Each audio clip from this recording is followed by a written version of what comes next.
C'est dans une ambiance conviviale et pleine de satisfaction que s'est refermée ce samedi 8 novembre 2025 la deuxième édition du Salon international des toilettes, de l'assainissement et de l'hygiène de Ouagadougou, le CIPAO. Pendant 2 jours, le campus de l'Institut international d'ingénierie de l'eau et de l'environnement DGE a vibré au rythme des échanges, des expositions et des innovations autour du secteur Watch. Présidé à l'ouverture par le ministre de l'Environnement Roger Barro, ce rendez-vous a rassemblé les acteurs publics, privés et associatifs venus partager leur expérience et leurs solutions pour un meilleur accès à l'eau et à l'assainissement. L'organisation de la deuxième édition du CIPAO s'est très bien passée.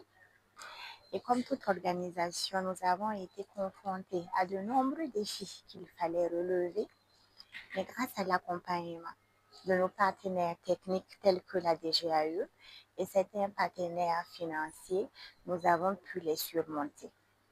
Il était prévu une série d'activités pour le salon, notamment les communications scientifiques, les panels, les expositions de stands. Et nous avons reçu une trentaine d'exposants venus d'ailleurs. De nouvelles technologies ont été présentées. Nous avons le grand groupe Sato qui est avec nous, qui nous a apporté des équipements qui vont permettre d'améliorer la gestion des eaux usées excréta principalement. Et également, ce salon a permis à certaines personnes qui sont dans le domaine de l'agir également de présenter leurs innovations. Pour cette deuxième édition, nous avons associé l'AGA. Nous estimons que nous ne pouvons pas parler d'assainissement sans évoquer la gestion intégrée des ressources en eau, parce que ce sont 2 domaines qui sont intimement liés. Pour la présidente du comité d'organisation, cette édition marque un tournant dans la dynamique du salon avec un fort engagement institutionnel et une participation record. Le bilan, il est positif. Il est positif parce que nous avons eu un accompagnement institutionnel assez fort. Vous avez remarqué la présence du ministre de l'Environnement, de l'eau et de l'assainissement qui nous appuie depuis le début. Les directions techniques du ministère telles que la DGAE qui ont été présentes dès le début. Et également l'engouement autour du CIPAO, notamment tous les acteurs de l'assainissement qui nous ont accompagnés, tels que GGI, World WaterNet, SNV, WaterAid. Pour les prochaines éditions, c'est une continuité. Améliorer avec les recommandations qui ont été faites lors de cette deuxième édition pour pouvoir vous proposer de nouvelles choses. Parce que nous avons des ambitions fortes pour le CIPAO.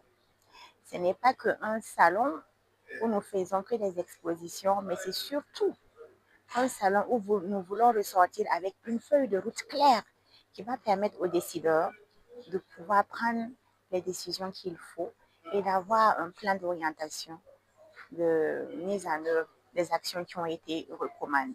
Les experts et panélistes ont salué une plateforme d'échange riche et porteuse. Parmi eux, l'organisation WaterAid, active dans plusieurs pays d'Afrique de l'Ouest, y voit une opportunité de mutualiser le savoir. Notre participation au salon nous renforce et ça nous permet également de donner de la visibilité à nos actions. Alors, nous accompagnons le salon à travers un projet, le projet adaptation comportementale pour la sécurité de l'eau et l'inclusion, en abrégé BESIN, qui est en fait un projet dans le cadre du programme global qu'on appelle Climate Resilient and Adaptation, CLAR. Donc, ce programme est un programme international en fait financé par le Royaume-Uni et le Canada. Donc, ça cherche à appuyer, à accompagner les recherches en matière d'adaptation. Les exposants n'étaient pas en reste. Plusieurs structures ont profité du salon pour faire connaître leurs produits et technologies. Nous sommes venus au salon ici pour présenter un peu la DEGADI, et aussi le PSE. Le PSE aussi, que le projet de sécurité de l'eau au Burkina Faso. Voilà, donc ils font partie en tout cas du programme budgétaire 075. Voilà. Donc le programme budgétaire 075 est soutenu en réalité, c'est la DEGADI qui porte le programme budgétaire 075. Voilà, et sous la DEGADI, sous ce programme budgétaire 075, il y a plusieurs projets et programmes. Voilà, comme le PEDAD, il y a aussi le PDI CVA, il y a PSE Burkina Faso, il y a également le PABAL qui fait partie aussi, voilà, du programme budgétaire 075. Et donc ici, nous sommes venus présenter en tout cas un petit système d'irrigation, voilà, goutte à goutte. Voilà, donc c'est le panicum qu'on a mis, les plantes qui sont là sur le panicum. Voilà, et il y a un petit système d'irrigation qu'on a mis en place, voilà, qui permet en tout cas d'irriguer et goutte à goutte ces plantes-là. Donc ça veut dire qu'à domicile déjà, on peut mettre un petit système d'irrigation en place. Voilà, vous avez une petite portion de terre à la maison. Déjà, vous pouvez produire des cultures maraîchères, par exemple, comme la laitue, la tomate et autres choses, déjà par ce petit système-là. Voilà, et qui va irriguer d'une manière gravitaire, voilà, chaque jour vos plantes. Et vous pourrez en tout cas recueillir des cultures fraîches chaque fois pour votre consommation personnelle. Donc, ce que je peux dire en plus, c'est peut-être inviter des gens à, en tout cas, aller visiter notre page Facebook, la DEGADI. Comme je l'ai dit, c'est écrit comme ça, DEGADI. Voilà, vous pouvez visiter notre page Facebook. Vous pouvez aussi visiter notre site web pour mieux connaître la DEGADI. Parce qu'il y a plusieurs opportunités. Il y a plusieurs opportunités. Si vous visitez ces pages, vous allez avoir plusieurs opportunités. Parce que déjà, pour les étudiants, par exemple, nous offrons des stages. Voilà, des stages aux étudiants qui sont dans ce domaine dont j'ai parlé. Voilà, donc déjà, à partir du site, déjà, même peuvent s'inscrire. Il n'y a pas besoin forcément de passer à la DEGADI pour s'inscrire. Déjà, quand ils prennent connaissance du site, ils peuvent déjà s'inscrire au niveau du site déjà et faire une demande de stage, si peut le dire.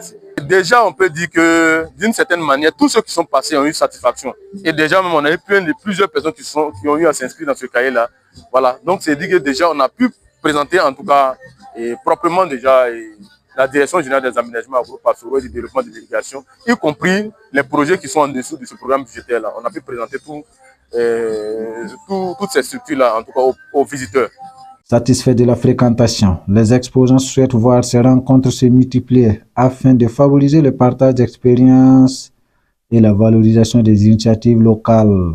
En 2 jours d'intenses activités, le CITAO 2025 s'impose désormais comme un cadre d'innovation et de réflexion sur les défis liés à l'eau, à l'hygiène et à l'assainissement. Rendez-vous est déjà pris pour la prochaine édition du CITAO avec l'ambition d'aller encore plus loin dans la promotion des solutions durables au service du bien-être des populations.